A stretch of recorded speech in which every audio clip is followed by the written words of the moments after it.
ሰላም ጤና ይስጥልኝ የቻናላችን ቤተሰቦች፣ ዛሬ ይዤላችሁ የመጣነው ስለ አንዲት አስገራሚ ሀገር ነው።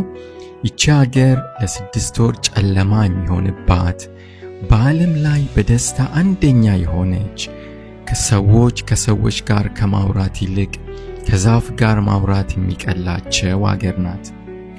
አዎ፣ ዛሬ ወደ ሰሜን ዋልታዋ ጫፍ ወደ ፊንላንድ እወስዳችኋለሁ። ይህ ቪዲዮ ተራ የታሪክ ትምህርት አይደለም። ፊንላንዳውያን ሚስቶቻቸውን አዝለው ለምን እንደሚሮጡ፣ ለምንስ በበረዶ ውስጥ ቀዳዳ ሰርተው እንደሚገቡ የምናይበት ልዩ የጉዞ ቪዲዮ ነው። እስከ መጨረሻው አብራችሁን ቆዩ።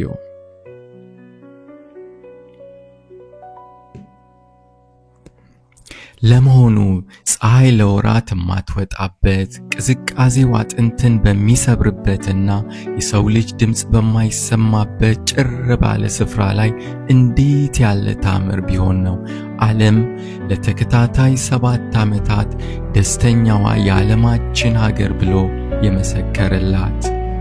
ዛሬ የፊንላንድን ድብቅ ማንነት፣ ከግርምትም በላይ የሆኑ ልማዶቻቸውን፣ እኛ ጋር የሌሉ የኑሮ ምስጢሮቻቸውን አንድ በአንድ እንፈትሻለን። እስከ መጨረሻው አብራችሁን ቆዩ።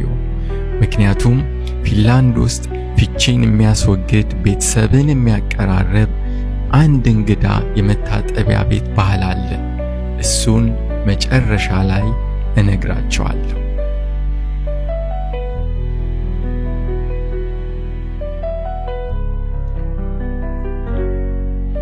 ፊንላንድ ስትገቡ መጀመሪያ የሚቀበላችሁ ቅዝቃዜ ሳይሆን ዝምታው ነው። ፊንላንዳውያን ለንግግር ስስታሞች ናቸው። እዚህ ሀገር ዝምታ ወርቅ ነው የሚለው ብሂል በተግባር ይተረጎማል።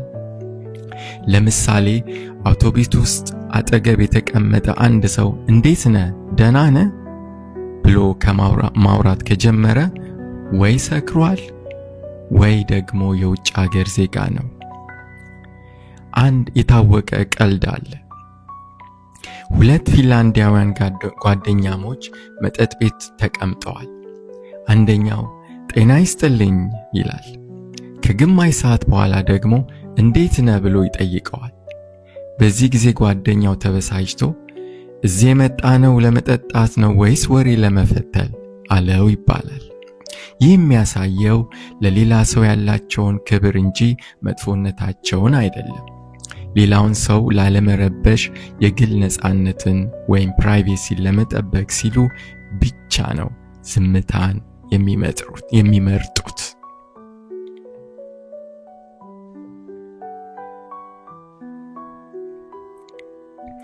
ፊንላንድን ፊንላንድ ያደረጋት ሲሱ የሚለው ፍልስፍናቸው ነው። ይህ ቃል በሌላ ቋንቋ ቀጥተኛ ትርጉም የለውም። ሲሱ ማለት ከአቅም በላይ የሆነ ፈተና ሲገጥም አልሸነፍም ብሎ በጽናት መቆምን፣ የማይበገር የውስጥ ወንድነት ማለት ነው። ምናልባትም የሆሊውድን ፊልም ካያችሁ ሲሱ 1 እና ሲሱ 2 እንዴት ከራሽያን ሶቪየት ዩኒየን ጦርነት ወቅት እንዴት ሲያሸንፉ እንደነበር የሚያሳይ የጠንካራነት ምሳሌ የሆነ ፊልማቸው ነው። እሱን እንድታዩት እጋብዛቸዋለሁ። ታዲያ የሚገርመው ይህ መንፈስ ዛሬም በኑሯቸው ውስጥ አለ። በረዶ ሲዘንብ ቤታቸው አይቀመጡም፣ ይሮጣሉ፣ በብስክሌት ይጓዛሉ። መጥፎ የአየር ጸባይ የለም፣ መጥፎ አለባበስ እንጂ ይላሉ። ይህ ሳይበገሩ የመኖር ጥበብን ነው ለደስታቸውና ለጤናቸው ዋነኛ መሰረት የሆነው። ምናልባትም አንድ ፊንላንድ ውስጥ ለብዙ ዓመት የኖረ ሰው ወደ አሜሪካ በሄደበት ጊዜ አሜሪካ ውስጥ በነበረው የበረዶ መዝነብ ምክንያት የተነሳ ትምህርት ቤቶች ተዘጉ። ሰዎች ሁሉ ቤታቸው ተቀምጠው የዋርኒንግ ስለተሰጣቸው ቤታቸው ሆነው ጊዜያቸውን ያሳልፉ ነበርና እንግዲህ በዛን ወቅት የዘነበው በረዶ ፊንላንድ ውስጥ ከሚዘንበው በረዶ ጋር ሲነጻጸር እዚህ ግባ ማይባል ነውና ሁሉ ነገር ተዘጋግቶ ሁሉ ነገር ሰዎች ቤታቸው ሲቀመጡ እዛ የነበረው ፊንላንዳዊ በጣም ነው የገረመው። ምክንያቱም ፊንላንድ ውስጥ ምንም እንኳን ከፍተኛ በረዶም ቢኖር ትምህርት ቤት አይዘጋም፣ ስራም አይቆምም፣ ሁሉ ነገር እንዳለ የሚቀጥልበት ሀገር ነው።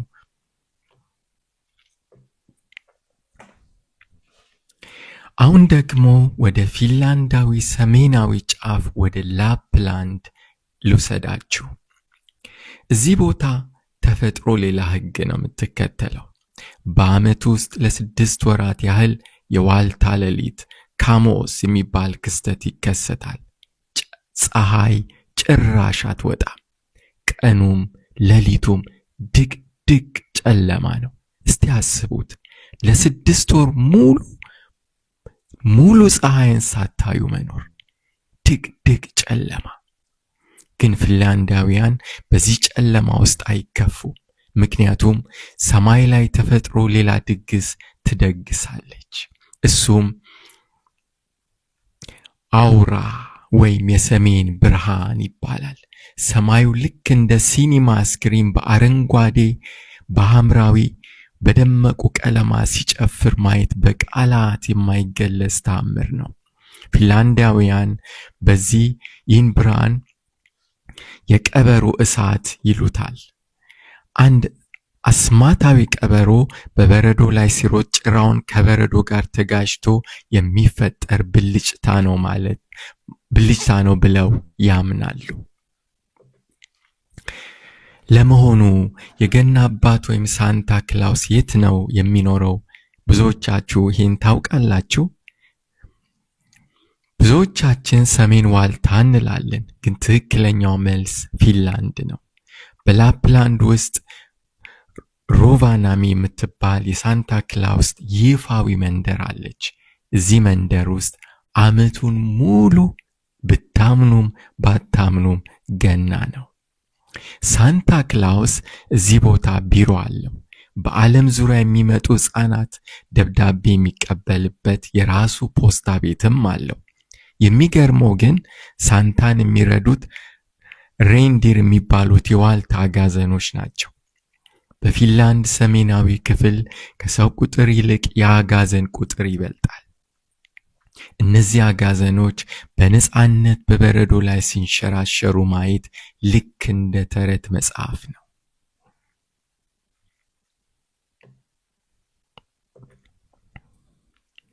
ይህ ሁሉ ዝምታና ቅዝቃዜ ውስጥ ግን አንድ የሚገርም እብደት አለ። ፊንላንዳውያን በዓለማችን አስቂኝ ውድድሮችን በማዘጋጀት የታወቁ ናቸው። የሚስት መሸከም ውድድር። ይህ ባሎች ሚስቶቻቸውን በትከሻ ዘቅዝቀው ይዘው ጭቃዋ ውስጥ ይሮጣሉ። ሽልማቱም የሚስቱን ክብደት ያህል የሚያክል ቢራ ነው። ሌላው ደግሞ የሚገርመው ምንም ጊታር ሳይዙ በምናብ እየተጫወቱ የሚደንሱበት ትርኢት ነው። በዚህም ሳይበቃ የስልክ ውርወራ ውድድርም ያደርጋሉ። አሮጌ ሞባይል ስልካቸውን ራቅ አድርጎ በመወርወር ራቅ አድርጎ የወረወረው እንግዲህ ያሸንፋል። ይህ የሚያሳየው ፊንላንዳውያን ራሳቸውን አክብደው እንደማያዩና በትንሽ ነገር መዝናናት እንደሚችሉ ነው። በመጨረሻም ፊንላንድ ደስተኛ ያደረጋትን ትልቁ ምስጢር የሳውና ባህላቸው ነው። ፊንላንድ ውስጥ 5.5 ምናልባትም ወደ 6 ሚሊዮን ሕዝብ ባለባት ሀገር ውስጥ ከ3 ሚሊዮን በላይ ሳውናዎች አሉ። እያንዳንዱ ቤት ውስጥ ሳውና አለ ማለት ይቻላል። በሙቀት እስከ 80 ዲግሪ ሴልሺየስ ግለት ባለው ላባቸውን ዘፍ አድርገው ይወጡና በቀጥታ በረዶ ተቀድቶ የተዘጋጀ ባህር ውስጥ ዘለው ይገባሉ። ይህ ጽንፈኛ የሙቀትና የቅዝቃዜ ለውጥ ሰውነትን ያድሳል፣ ጭንቀትን ያጠፋል። ፊንላንዳውያን በሳውና ውስጥ አብረው ጊዜ ስለሚያሳልፉና በዝምታ መግባባት ስለሚችሉ ችግሮቻቸውን በረጋ መንፈስ ይፈታሉ። ፊንላንድ እንግዳ፣ ቀዝቃዛ ግን እጅግ ሞቅ ያለ ልብ ያላቸው ሰዎች ምድር ናት። ከነዚህ የምንማረው ትልቁ ነገር ደስታ ያለው በውጭ ዓለም ሳይሆን በውስጣችን ባለው ሰላም ነው የሚለውን ነው። ስለ ፊንላንድ ምን ተሰማችሁ? እዚህ የመኖር እድል ቢኖራችሁ ትሄዱ ነበርን? ሐሳባችሁን በኮሜንት አጋሩኝ። ቪዲዮውን ከወደዳችሁት ሰብስክራይብ በማድረግ ለወዳጆቻችሁ በማጋራት አበረታቱኝ። በቀጣይ በሌላ አስደናቂ ታሪክ እስክንገናኝ ቸር እንሰንብት።